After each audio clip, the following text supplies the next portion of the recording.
नमस्कार, मी रत्नमाला. स्वागत आहे तुमचे माझ्या एका नवीन व्हिडिओमध्ये. आज मी तुम्हाला बनवून दाखवणार आहे पुदिन्याचे क्यूब्स. बऱ्याच वेळा आपण भरपूर प्रमाणात पुदिना आणतो, पण पुदिना जास्त दिवस टिकत नाही. तो काळा पडतो किंवा सडून जातो किंवा त्याचे पाने पिवळी पडतात. त्यामुळे तो जास्त दिवस कसा टिकवायचा किंवा आपल्याला तो लागेल तेव्हा कसा वापरता येईल ते मी तुम्हाला आज त्याचे क्यूब बनवून दाखवून देणार आहे. पुदिन्याचे क्यूब जर बनवून ठेवले तर ते आपल्याला केव्हाही वापरता येतात किंवा चटणीत वापरता येतात, सरबतात वापरता येतात किंवा पराठ्यात किंवा तुम्हाला इडलीसोबत चटणी करायची असेल तेव्हा तुम्हाला ते लगेच वापरता येतात.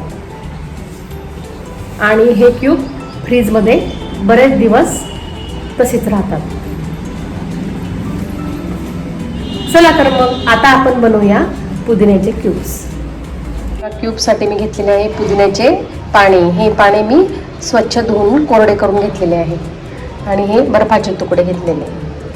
आणि क्यूब करण्यासाठी हा साचा घेतलेला आहे मी, जो बर्फासाठी येतो तो. बर्फाच्या साच्यामध्ये ते क्यूब मी आता बनवून दाखवणार आहे. हे बघा,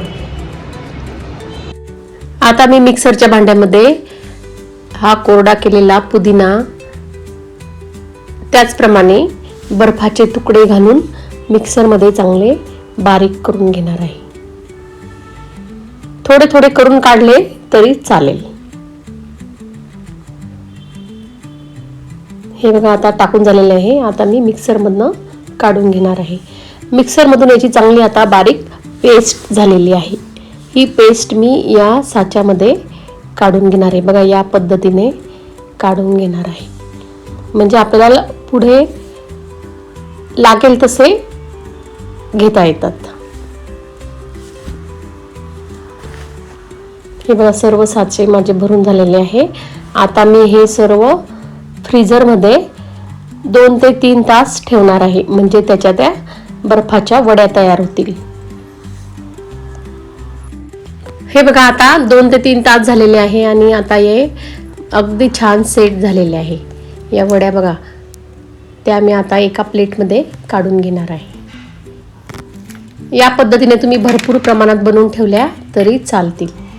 अगदी खूप 5-6 महिने सुद्धा छान टिकतात त्या. हे बघा, किती छान दिसत आहे त्या. बघा, आता आपल्या पुदिन्याच्या क्यूब तयार झालेल्या आहे.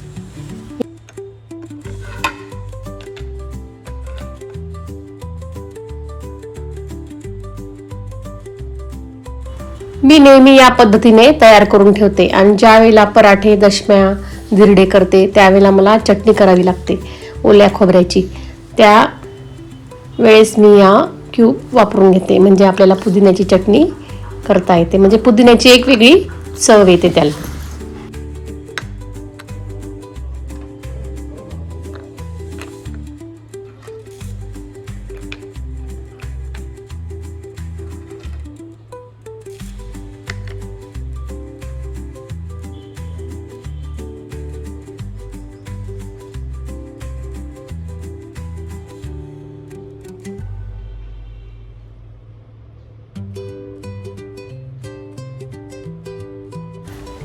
हे बघा, आता सकाळ झालेली आहे आणि मी हे जिऱ्याचे पाणी रोज उकळून घेत असते.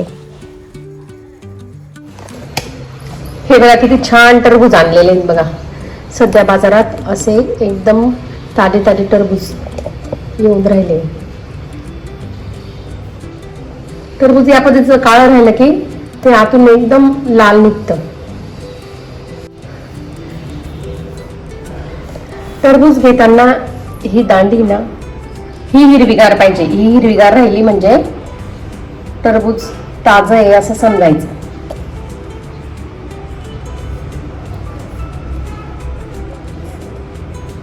हा मागचा भाग हिरवा पाहिजे, म्हणजे टरबूज लाल असतं किंवा ताजं असतं. आज चतुर्दशी असल्यामुळे आज मी एका वाटीचं पुरण घातलेले आहे. आज आमच्या सप्तशृंगी देवीच्या आरत्या आहेत, त्यामुळे सकाळी लवकर उठून मी पुरण शिजवून घेतलेले आहे आणि या देवीच्या या आरत्या या पद्धतीने लावलेल्या आहेत. मागच्या वर्षी सुद्धा मी या आरत्या लावलेल्या होत्या, त्याचा व्हिडिओ मी डिस्क्रिप्शन बॉक्समध्ये दिलेला आहे. ती लिंक ओपन करून तुम्ही तो व्हिडिओ नक्की बघा. कसा वाटला तुम्हाला आजचा व्हिडिओ मला कमेंट करा आणि माझे चॅनल लाईक करा, शेअर करा आणि सबस्क्राईब करा. धन्यवाद.